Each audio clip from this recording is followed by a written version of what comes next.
नरेंद्र मोदी जी आज राजस्थान गए थे और राजस्थान में जाकर के नरेंद्र मोदी ने जो कहा उसको सुनिए और यह भी ध्यान में रखिए कि नरेंद्र मोदी जब वो कह रहे थे तो देश के प्रधानमंत्री के पद पर है। देश के प्रधानमंत्री के पद पर रहते हुए नरेंद्र मोदी अपने विपक्षी पार्टियों के लिए कुकर्म शब्द का इस्तेमाल कर रहे हैं। कुकर्म, उनको अपने विपक्ष के अंदर कुकर्म दिखाई देता है। मैं आपको सुनाऊंगा नरेंद्र मोदी ने बोलते बोलते कहां तक वो चले गए और कहां तक देश के प्रधानमंत्री की पद की गरिमा को रखा। सुनिएगा जरूर आप। और दूसरी तरफ आप देखिए, लोग जो है वो नरेंद्र मोदी की बात को क्यों नहीं सुनना चाह रहे हैं? क्या यही वजह है कि प्रधानमंत्री जो है उनके शब्द और उनकी बातें आज वो उस तरह से लोगों को पसंद नहीं आती जिस तरह से कुछ साल पहले आती थी, और इसीलिए लोग जो है वो निकल रहे हैं? एक वीडियो मैं आपको दिखाऊंगा जिसमें लोग निकलने लग रहे हैं और एक वीडियो जिसमें प्रधानमंत्री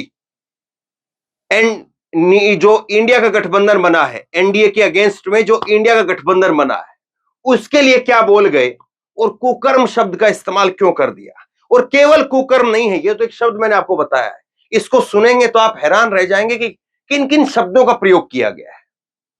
ये बीजेपी की ट्विटर पर जो है वो ट्वीट किया गया है। नरेंद्र मोदी ने कहा है कि कांग्रेस और उसके सहयोगी दलों ने एक नया पैंतरा चलाया है। ये पैंतरा है नाम बदलने का पैंतरा। पहले के जमाने में कोई पीढ़ी या कंपनी बदनाम हो जाती थी तो तुरंत नया बोर्ड लगा लेती थी और लोगों को भ्रमित करने के लिए धंधा चलाने की कोशिश करती थी। कांग्रेस भी वही कर रही है। चलिए यहां तक मान लेते हैं कि ये नरेंद्र मोदी ने जो बात कही अपने विपक्ष पर जो है वो आलोचना करने के लिए, उनके कटाक्ष करने के लिए जो बात कही वो ठीक है, लेकिन इसके आगे देखिए आप, यूपीए के कुकर्म याद न आए इसलिए उसे बदल करके इंडिया कर दिया गया। ये जो है वो नरेंद्र मोदी कह रहे हैं। देखिए ये बात मुझे समझ से परे लगी है। या तो जो है वो नरेंद्र मोदी साहब को ये इंडिया शब्द जो है उसको कह देना चाहिए, चुनाव आयोग में जाकर के कह दे या किसी और तरीके से कह दे कि ये विपक्ष ने जो अपना नाम रखा है इंडिया, इसको ना रखें, क्योंकि ये तो शुरुआत है। अभी ये पहला दिन है जब नरेंद्र मोदी ने सार्वजनिक तौर पर बोला है, और 2 दिन पहले जब नरेंद्र मोदी ने इंडियन मुजाहिदीन के साथ तुलना की तो मैंने बताया था कि इंडियन मुजाहिदीन के साथ तुलना करके गलत कर दिया है। और आज मोदी ने इंडियन मुजाहिदीन का नाम तो नहीं लिया लेकिन सीमे का नाम ले दिया। सुनिएगा, आप सोचिए कि कांग्रेस पर अटैक करने के लिए, विपक्ष पर अटैक करने के लिए नरेंद्र मोदी साहब जो है वो इंडिया शब्द को किस किस के साथ जोड़ करके दिखा रहे हैं। इसलिए मुझे तो लगता है कि या तो जो है वो विपक्ष को खुद ही जो है वो इंडिया नाम छोड़ देना चाहिए, क्योंकि उस शब्द के जो है वो इज्जत तो है कम से कम। अब कोई किसी लड़के का नाम भारत हो और वो भारत का नाम ले लेकर के जो है उसको कोई उसके जो है वो अड़ोस का हो या पड़ोस का हो, कोई शराब पी पी करके उसको गाली दे, भारत का नाम लेकर के गाली दे कि भारत तेरी ये करेंगे, भारत तेरी ये कर देंगे, तो एक अजीब लगता है ना आदमी को। तो या तो सामने वाला थोड़ा सा शर्म करे या फिर खुद ही आदमी जो है छोड़ दे। अब दोनों में से क्या होगा मालूम नहीं। खैर मैं आपको मोदी जी का दिखाता हूं, मोदी जी क्या कह रहे हैं जरा सुनिए और शब्दों पर जरा गौर करिए। इन दिनों कांग्रेस और उसके सहयोगी दलों ने एक नया पैंतरा चला है। ये पैंतरा है नाम बदलने का। पहले के जमाने में राजस्थान के लोग व्यापारियों की दुनिया बराबर जानते हैं। पहले के जमाने में कोई पीढ़ी, कोई कंपनी अगर बदनाम हो जाए तो उसके फ्रॉड करने वाली कंपनी का चिट्ठा निकल जाए तो तुरंत वो कंपनी वाले नया बोर्ड लगा करके अपना कारोबार शुरू कर करके लोगों को भ्रमित करने का काम करते हैं। अब ये देखिए कुर्सियां खाली पड़ी हैं यहां पर, ये देखिए कुर्सियां खाली पड़ी हैं यहां पर, और इधर ये वीडियो भी मैं चला देता हूं, इस वीडियो को भी देखते रहिए, इसमें लोग निकल रहे हैं, करने का काम करते हैं। अब नाम बदल करके लोगों को मूर्ख बना करके अपना धंधा पानी चलाने की कोशिश करते हैं। लोग निकल रहे हैं। साथियों की जमात ऐसी फ्रॉड कंपनियों की नकल कर रही है।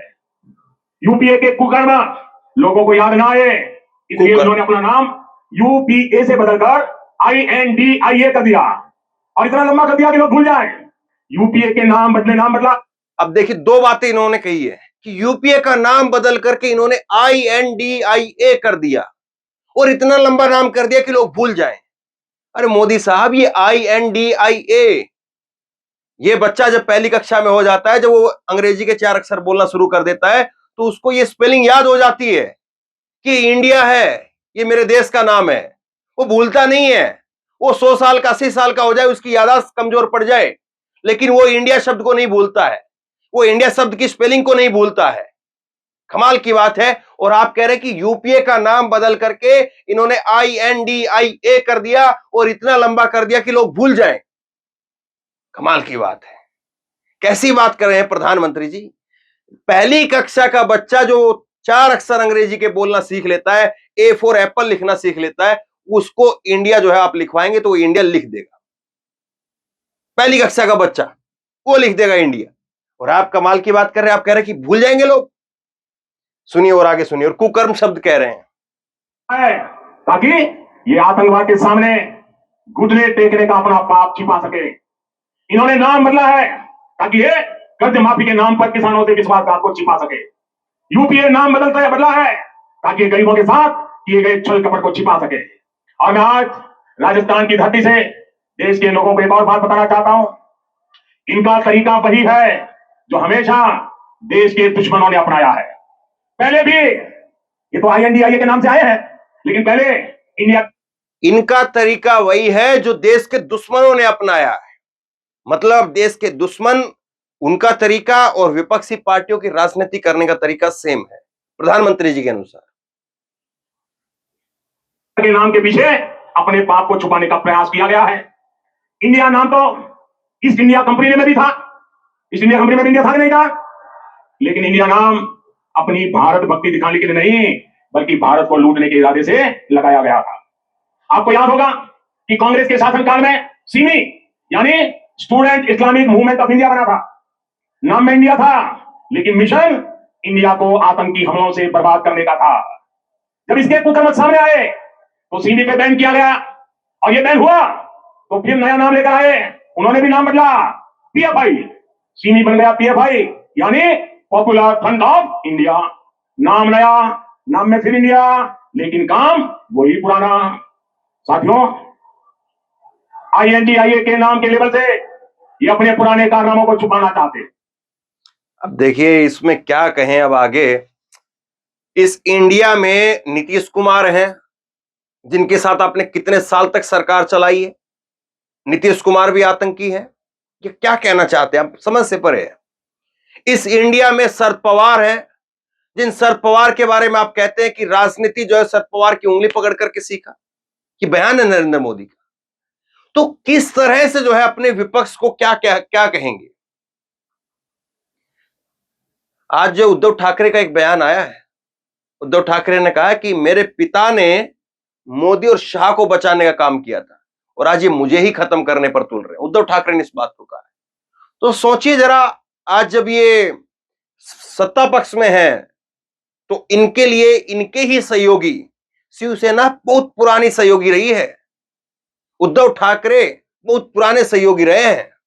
उद्धव ठाकरे, जो शिवसेना, अकाली दल, नीतीश कुमार, ये तो भाजपा के एकदम से जो है वो आप ये कहेंगे कि बिल्कुल भाजपा ही है एक किस्म से, दूसरी पार्टी नहीं बल्कि भाजपा ही हो चुकी थी। लेकिन मोदी के आने के बाद ये गठबंधन टूट गए। तो क्या ऐसा बदला है। दूसरी चीज आप देखिए कि नरेंद्र मोदी जी, ये पोस्टर जो है वो आम आदमी पार्टी की तरफ से जारी किया गया था मोदी पर हमला करने के लिए। वो मैंने आपको यहां पर रखा है, क्यों रखा है ये जरा देखिए। मोदी साहब जो है वो गए और अशोक गहलोत की सरकार पर अटैक करने के लिए मोदी साहब ने किसका इस्तेमाल किया, एक लाल डायरी शब्द का इस्तेमाल किया। और ये लाल डायरी क्या है, अशोक गहलोत के ही एक विधायक मंत्री थे और उन्होंने जो है वो वहां पर जो है विधानसभा के अंदर कहा कि हम अपनी सरकार को जो है वो देखना चाहिए, हम अपने गिरबान में झांकना चाहिए। हम मणिपुर की बात करते हैं लेकिन यहां पर महिलाओं पर अत्याचार हो रहा है, हमें देखना चाहिए। ये उन्होंने विधानसभा के अंदर कहा और इसके बाद अशोक गहलोत ने उन्हें अपने कैबिनेट से बाहर कर दिया।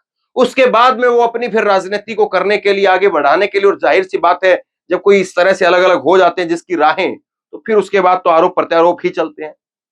फिर उसके बाद में उस विधायक मंत्री ने वहां पर एक लाल डायरी जो दिखानी शुरू कर दी कि देखिए ये लाल डायरी जो है इसमें अशोक गहलोत के सारे कारनामे हैं। और अब तो वो कह रहा है कि कांग्रेस की सरकार का पूरी सरकार का जो है उसका नार्को टेस्ट कराना चाहिए। 60% लोग जो है वो दुष्कर्म के आरोपी निकलेंगे, दुष्कर्मी निकलेंगे। उसने एक बात कह दी। अब गजब ये है कि नरेंद्र मोदी साहब जब गए हैं तो उनके पास में क्या कोई और मुद्दा नहीं है, कोई और बड़ी बात नहीं है? क्या बीजेपी के नेताओं ने उनको कुछ भी नहीं बताया, कुछ भी नहीं दिया? नरेंद्र मोदी साहब को कल जुम्मा जुम्मा 2 दिन पहले, सिर्फ 2 दिन पहले एक लाल डायरी का जिक्र जो है वो अशोक गहलोत का ही एक बागी मंत्री करता है, उसका जो है जिक्र करके लाल डायरी की बात हो रही है। यानी आपके पास में अशोक गहलोत के ऊपर टारगेट करने के लिए और कुछ नहीं था क्या? लाल डायरी को चुना गया। और उस लाल डायरी में क्या है? कम से कम बीजेपी उसको संरक्षण देती, उस विधायक को, अब तो विधायक मंत्री रहे नहीं, उसको संरक्षण देती और संरक्षण दे करके उसको कहती कि हमारे पास में ये लाल डायरी लेकर के आओ और हम केंद्र की सरकार को इस लाल डायरी को सौंपते हैं और जांच करवाएंगे और एक के बाद एक सारे के सारे को, ये जो गहलोत के मंत्री हैं और गहलोत समेत इन सबको जेल में भेजेंगे। कायदे से तो ये होना चाहिए था, लेकिन उसने एक लाल डायरी जो है ऐसे ऐसे लहरा दी और उस लाल डायरी को जो है मुद्दा बनाया था। अब आप खुद तय कर लीजिए कि कितना गहरा मुद्दा है या कितना बड़ा मुद्दा है या कैसा मुद्दा है। अब देखिए नरेंद्र मोदी ने क्या कहा। कहते हैं लाल डायरी में कांग्रेस सरकार के काले कारनामे दर्ज है। लोग कह रहे हैं कि लाल डायरी के पन्ने खुले तो अच्छे अच्छे निपट जाएंगे। अब प्रधानमंत्री हैं जी, आपके पास में सारी एजेंसियां, सारी ताकत है, आप लोगों के कहने पर चल रहे हैं। लोग कह रहे हैं, अरे लोगों से क्यों बात कर रहे हो? लोगों, एजेंसियां हैं ना आपके पास सारी की सारी। अब तक तो दूध का दूध पानी का पानी हो जाना चाहिए था और उस विधायक को संरक्षण देना चाहिए था। उस विधायक को केंद्र से सिक्योरिटी दिलवा देती है। इस विधायक की जान को खतरा है, ये विधायक लाल डायरी लेकर के घूम रहा है और इस लाल डायरी में कांग्रेस की सरकार के सारे काले कारनामे हैं। तो उस लाल डायरी को दिल्ली मंगवा लेना चाहिए था और दिल्ली मंगवा करके फिर जिस एजेंसी को आप ठीक समझते उसको सौंप देना चाहिए था, जांच बैठ जानी चाहिए था अब तक तो, और 1-2 विधायक मंत्री जो अंदर चले जाते। लेकिन खैर, प्रधानमंत्री होकर के वो लोगों के ऊपर जो है वो कोर्ट करते हुए बात को कह रहे हैं। कांग्रेस के बड़े बड़े नेताओं की इस लाल डायरी के अंदर नाम सुनते ही बोलती बंद हो रही है। ये लोग भले ही मुंह पर ताला लगा ले, लेकिन ये लाल डायरी इस चुनाव में कांग्रेस का डिब्बा गोल करने जा रही है। तो मतलब कि कांग्रेस का डिब्बा गोल करने के लिए वो विधायक जो बागी हुआ, और उस विधायक की बात आपको बता देता हूं, राजेंद्र गुढ़ा उसका नाम है। उस विधायक का एक वीडियो है, ऑडियो है।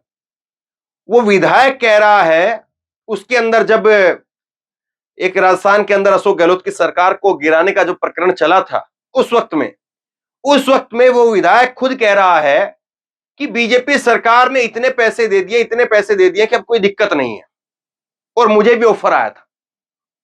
ये बात उसने कही है। फिर पत्रकारों ने पूछा कि कितने रुपए का ऑफर आया, तो उसने कहा कि इतने रुपए का ऑफर आया था कि पूरी जिंदगी आराम से ऊपर हवा में हेलीकॉप्टर में कट जाएगी। इतने रुपए का ऑफर आया था कि पूरी जिंदगी जो है जमीन पर रहने की आवश्यकता नहीं है, हेलीकॉप्टर में तेल भरा रहेगा और हेलीकॉप्टर जो आसमान में लहरता रहेगा, हेलीकॉप्टर में बैठ करके आराम से आसमान में रहो, जमीन पर उतरने की जरूरत ही नहीं है। इतना पैसा आया था, इतना पैसे का ऑफर आया था, ये खुद उसने कहा है।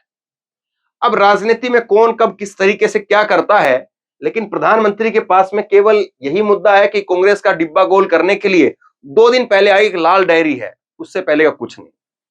अब प्रधानमंत्री क्या कह रहे हैं जरा इस पर जरा गौर फरमाइए। उसके बाद अशोक गहलोत ने भी आज एक गुगली फेंकी। अशोक गहलोत अपने आप को वैसे जादूगर कहलाते हैं, तो उन्होंने भी गुगली फेंकी और गुगली में क्या था उसको भी जरा समझेंगे। पहले ये सुनिए।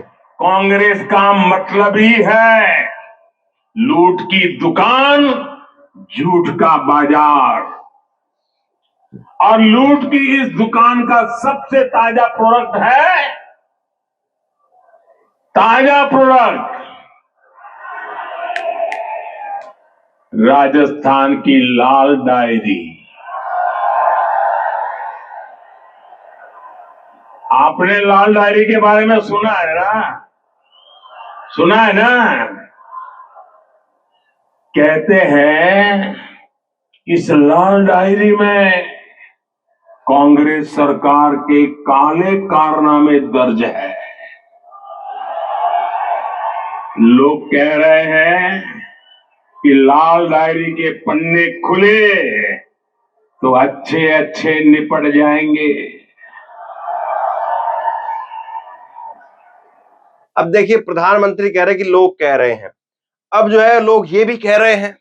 आम आदमी पार्टी का है कि ये जो है पोस्टर मैं आपको दिखा रहा हूं, और इसमें आम आदमी पार्टी ने एक सर्कल लगा करके नेताओं के जो है दिखाया है कि किस किस नेता के ऊपर कौन कौन से घोटाले का आरोप था, और कौन कौन नेता आज बीजेपी के अंदर चला गया, और बीजेपी के अंदर चला गया तो बिल्कुल शांत सन्नाटा, कोई एजेंसी कहीं पर कोई दिक्कत नहीं है।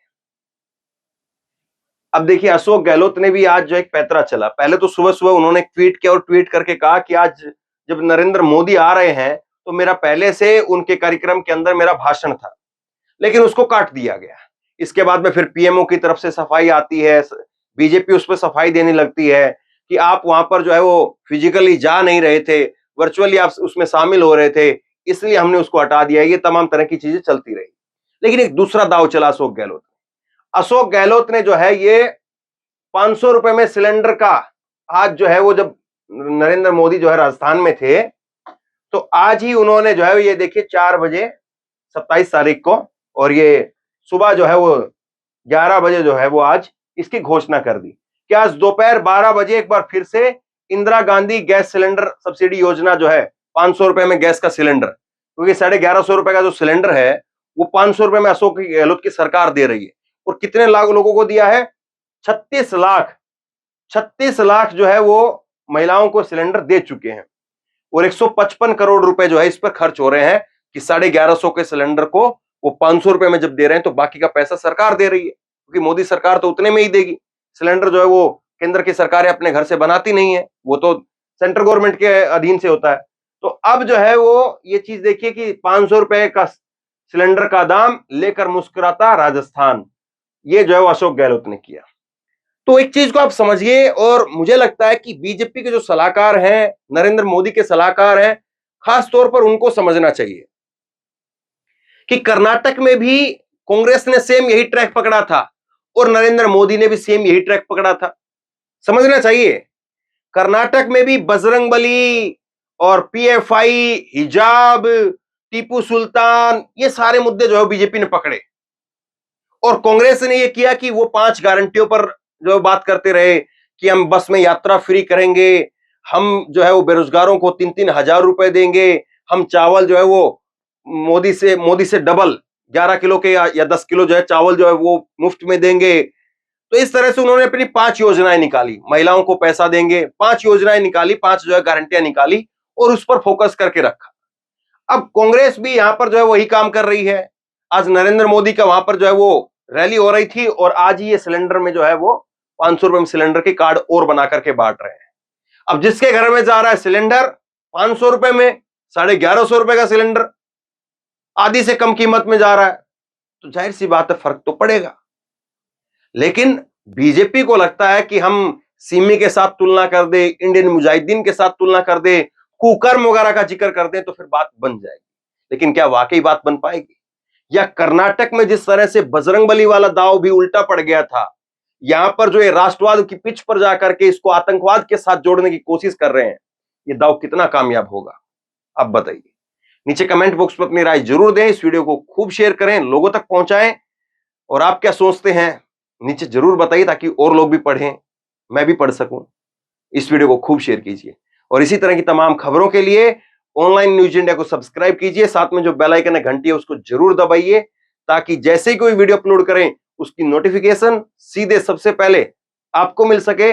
अगर ये वीडियो फेसबुक पर देख रहे हैं तो हमारे पेज को लाइक कीजिए, फॉलो कीजिए, और इस खबर को शेयर कीजिए। धन्यवाद।